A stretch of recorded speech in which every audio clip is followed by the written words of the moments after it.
thanks for watching. I want to show you a really fun candy corn cookie. I'm going to do it a couple of different ways, but one thing I want to point out, we've got a bunch of new cookie cutters at SweetWise.com if you want to take a look at these. This is one of my favorites. A cookie cutter, I think, is only useful if it's useful for more than one purpose. So if you look at the candy corn, obviously it's a candy corn, but you can also look at it a bunch of different ways. This could be a pizza slice, it can be a birthday hat, it can be a megaphone, it can be a funny monster face or a dunce cap, just all kinds of different things. So whenever you get a new cookie cutter, always think about what other uses you can use it for. So even though it's time for Halloween, we're going to do a candy corn cookie, you're going to definitely use that cutter later. Okay, so I went ahead and mixed up some of the SweetWise Royal Icing Mix in yellow, orange, and white, as it should be for candy corn. And I went ahead and traced the outline of the white and the orange. Now let me show you what I did. I'm just using some of the Color Flow, which is basically just a thinner version of royal icing. And if I give it enough time to dry, it'll go ahead and set up. I know a lot of people like to use a thicker royal icing to make their outlines.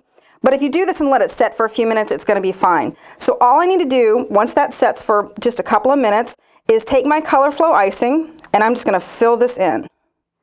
One tip you can, if you'll remember when you're using royal icing, if you want to have a little bit of a shine to it, right after you fill these in, you can just put it under a warm desk lamp, and it'll give it a little bit of shine to it rather than if you just let it dry in room temperature.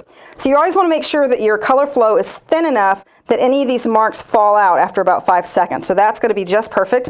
And next is my orange. You want to make sure whenever you're filling sections like this that you don't stop in the middle, like, oh, let's say the phone rang, and leave that, because when you come back and fill in the rest of it, it's really going to leave a seam. So just make sure that you fill in all of them. And then this should be left overnight to dry at best so that you can touch it and it's not going to leave a mark. So now we're just going to fill in the yellow.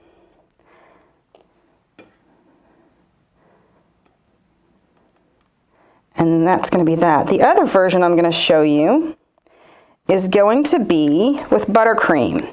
I know some people don't want to go to the trouble of mixing up a royal icing, so I'm just going to have a buttercream. So I'm just going to fill this in. I just have a number 12 tip, so I'm keeping my tip way down close to the cookie, so it's just kind of filling in flat. And I'm not too worried about the ripples here. If you want to go back and smooth it, it's fine. But what I'm going to do is cover this up, actually, with some sanding sugar, and that's going to give it a little bit of sparkle. So I'm going to start with some white at the top just to give it a sparkle. And then here's a little tip for you. I put every color over a different container so that when it spills over, the colors don't get mixed up, and I can reuse what falls down in here. So then last is going to be my yellow.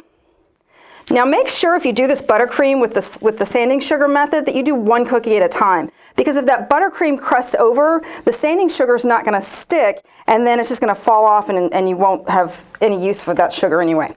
One other thing you can do, these look fine as they are, but if you want to kind of make them fun and add some eyes, I wouldn't do it directly after you pipe on the royal icing, but let that set a little bit, and then you can glue it on with a little bit more. I'll just go ahead and stick these onto the buttercream candy corn over here. Anything with eyes on it looks kind of cute. So this guy kind of looks like he's looking at a monster or something for Halloween. So just another little fun touch. That's the candy corn cookie. I hope you'll give it a try. Have fun with it. Thanks for watching.